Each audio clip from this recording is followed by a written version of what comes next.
Hello guys, welcome back to my channel. So this is a part 4 of my Salesforce admin series where I am posting a videos of a 10 to 15 minute on a Salesforce administrator. So if you are new on my channel, please do subscribe to the channel and press a bell icon for further notification. In the last video, we talk about a app manager in Salesforce, custom object and custom fields in Salesforce. We also talk about the custom tab and data import wizard. So if you haven't watched that video, then you can find the link in the description box or in the top right corner of my I button. So let's get started with the Salesforce admin series part 4. First, we will look into what we are going to cover in this video. So we are going to talk about the formula field first, then we are going to talk about the validation rule in the Salesforce. After that, we will talk about the role of summaries, and in the last, we will talk about the page layout. We will also see a few examples related to all these topics. Formula fields in Salesforce. So formula fields in Salesforce is a read-only field which take the values from some other fields using a some formula expression. It means that when source field get changed, then the formula field automatically get changed. We create the formula field inside the formula editor provided by a Salesforce.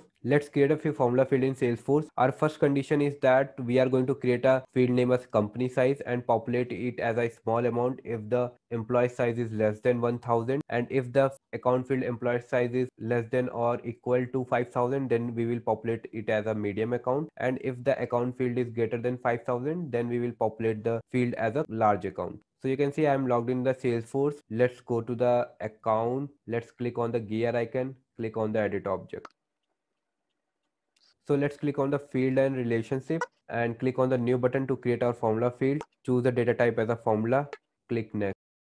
Give a name as a company size. Choose the data type as a text, click next. So you can see this text area is known as a formula editor. So we are going to create our formula editor. If you haven't on the advanced formula editor, then you can click there by switching that from a simple formula editor to advanced formula editor, because we have the option to see all the functions which Salesforce provide in this formula editor. So let's create our formula field. Let's choose the if condition for that. So I have chosen a if condition for that. It have a three values. One is a logical test value where we pass our condition. Next is what should be the value if it is true, and next one is if it is false. So let's insert our field first. Our field is employee. Let's choose in the account. It's employee. Let's click on the insert. If it is a less than 1000, then it should be a small account. And in the false, let's add a new if condition for a medium account. So in the logical condition, we are going to again insert the field employee, and if it is a less than equal to 5000, then the value should be medium account. In the last, we will give this value to be a large account. After that, click on this check syntax button to check that if you have any error or not. So you can see I get a green link as a no syntax error. So we are good to go. Click on the next. Choose the field level security. I will leave it as a default. Click on the next. Leave it as a default. Click save. Let's go to the one account and let's click on the detail page. You can see I have a value as employee 9000. That's why my company size is large account. Let's give this value to be a 500. Now my company size is small account. Let's give this value to be a 1200. Now my company size is medium account. So our next example is that there is a travel approval object we have created in the last video. So if you haven't created that, you can look into the description box and find the link there for the last video. So on the travel approval object, we have a field called status, and status have a following value like approved, rejected and draft. So on the base of that, we will show a thumbs up if it is approved. We will show a thumbs down if it is a rejected, and we will show a draft sign if it is a draft. So firstly, we have to upload these images to a Salesforce using as a static resource. So let's go and upload that image. So you can see I have all three images in the folder name called images. So what you have to do, you have to just make a zip file of this folder and upload this to a static resource. Let me make a zip file for that. And let me go to the Salesforce. So I'm in the Salesforce. Let's click on the setup. Search for a static resource. Click on the new button. Name this as a images and choose your file and click on the public and save it. So we will utilize these images in our formula field. So let's go back and let's open our travel approval app. Let's go to the travel approval, click on the edit object. Let's create our formula field. Let's go to the field and relationship, click on the new button, choose a formula field and click next. Name that as a status indicator. Choose the data type as a text, click next. In the advanced formula editor, we will write our condition. So we are going to use a if condition. We are going to write a if and click enter. So our logic is that if our status is approved, then we will show a thumbs up, and if it is a rejected, then we will show a thumbs down, else we will show a draft sign. So we are going to use the ispick because the status is a pick list value. So we will choose ispick, click enter. In this, the pick list field you have to give that. Let's use the insert one. Choose the status field, click insert, give your text in a single quotes. It should be approved. Give your value, choose there from an image and give your image URL and then the height and width on this. So what we can do, we will give our image URL first. It will in a double quotes we will pass as a resource if you want to access the static resource. Then we will give a name of our zip file or the name of our static resource, which is image, and then we'll go the name of the image. Let's see what is the name of our image. So it's a thumbs up. So we'll give a thumbs up dot png, and the alternate text is accepted, and we will give our height and width to be a 20 by 20 pixel. So we are going to give our next condition by using a if. In the logic, we will use the ispick and we will insert our field and the value should be rejected, and if it is true then we will pass the thumbs down image. Let's choose the image there, click enter. Let's give an image URL by accessing our static resource with the resource word, then pass your static resource name, then pass your image name, pass your alternate text rejected, and pass your value. It's a 20 by 20 pixel. So in the last we will use our draft image. So we will click on the image and we will pass our URLs.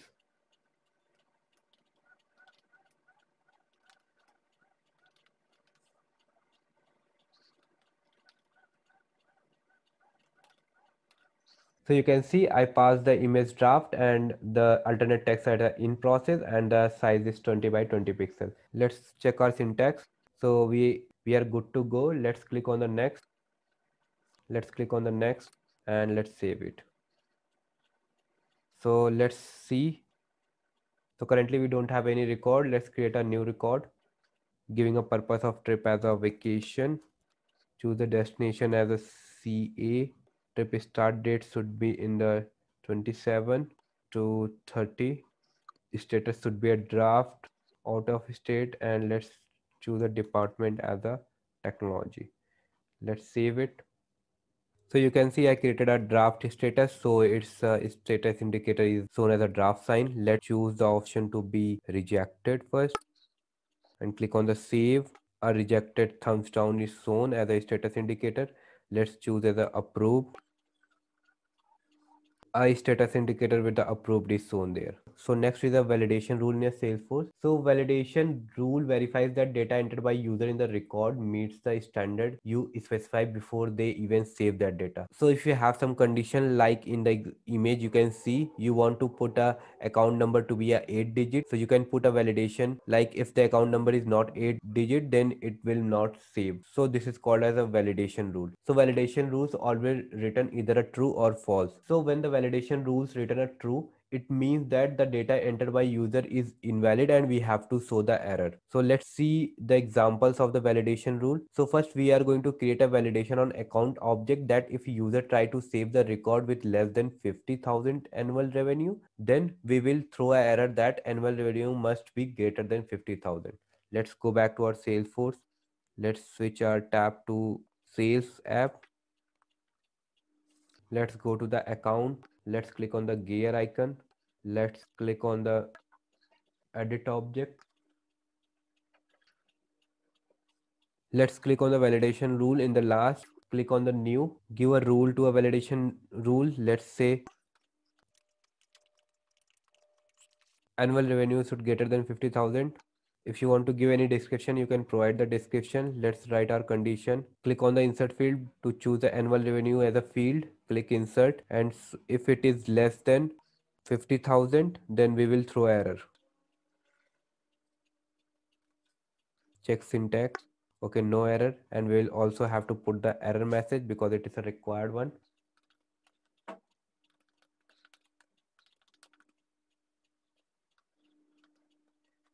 So I give an error as the annual revenue must be greater than 50,000. Click on the save. Let's go to the Salesforce. Let's open one account record. Click on the detail. Let's check what annual revenue we have in this. So currently we have the annual revenue as a 350,000. So let's click on that. Let's give annual revenue as a 40,000. Let's try to save that. So we are getting error that annual revenue must be a greater than 50,000. So if we going to enter more than 50,000 or 50,000 and click save, we are able to save that. So this is the example of validation rule. Let's see our second example of validation rule.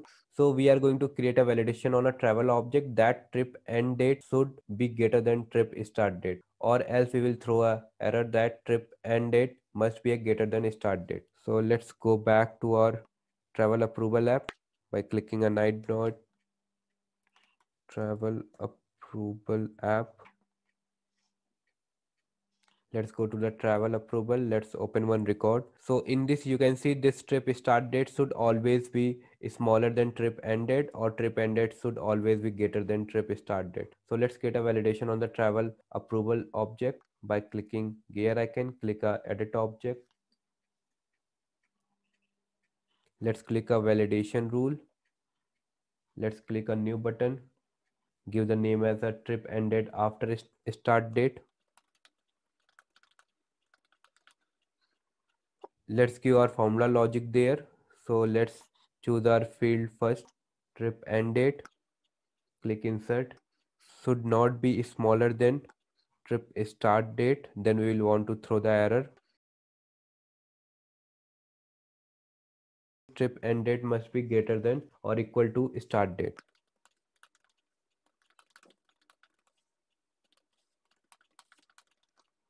Click save. So let's go to our record and we'll try to give our end date to be a 25, let's say, and try to save that. We will get our validation error.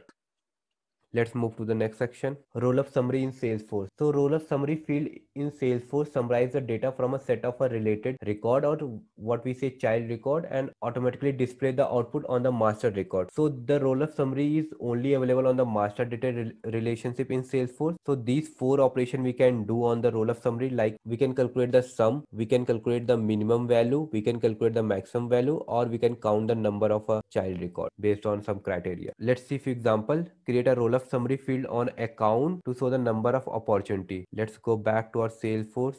Let's click on the sales app.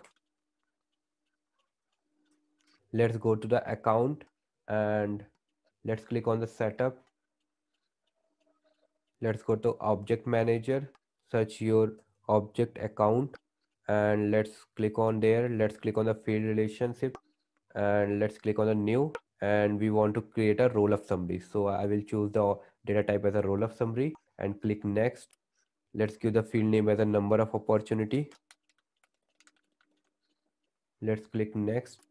Let's choose our object first. Our object is opportunity. Let's choose the operation to be a count, and we want to count all the record. Let's click next. Let's leave the field level security as it is. click next, leave the page layout as it is, click save. Let's open one account record, click on the detail page and refresh the page. So you can see I have a number of opportunities as one. You can see if I go there and I have a one opportunity, so it is showing that number of opportunity is one. So let's open another account. So in this you can see I have a three opportunities. Let's go to the detail page and see we are seeing that the number of opportunities is three. Let's create another example of the roll-up summary. So we are going to create a roll-up summary on travel approval object. That's sum of the total expenses from an expense item. So let's go to our travel approval app. Click on the travel approval. Click on the edit object. Click on the field and relationship. Click on the new. Choose the data type as a roll-up summary. Click next. Give a field name as a total expenses. Let's click on next. Choose a summarize of object to be expense item. Choose a operation to be a sum and choose a field to be a amount. And we want all the records should be included in the calculation. Click next. Leave the field level security as it is. Click next. We want to show on the page layout and click save. Let's go to the travel approval app object and you can see currently I have a expense as a 0 because if I go to the related item I can see I don't have any expenses. Let's create one expenses. Let's say amount is 100 and expense type is airfare. Let's save it. If I go back to that, it updated as 100. Let's add another expense. Amount is 200 and expense type is hotel. Let's save it. If I go back to the detail, so you can see 100 plus 200, it become a 300. Let's move to the next section. Page layout in Salesforce. Page layout in Salesforce allow us to customize the design and organization of our detail and edit the pages of a record in Salesforce. So page layout can be used to control the appearance of our fields, related list and custom link on a standard or in the custom object detail or edit page. It also control which custom button will be visible on the detail page or on the related list. So we also use the page layout to set our field visibility or read only or required field on the page layout. Thanks for watching this video, and if you like this video please hit a like button and subscribe for a more and also click a bell icon for further notification.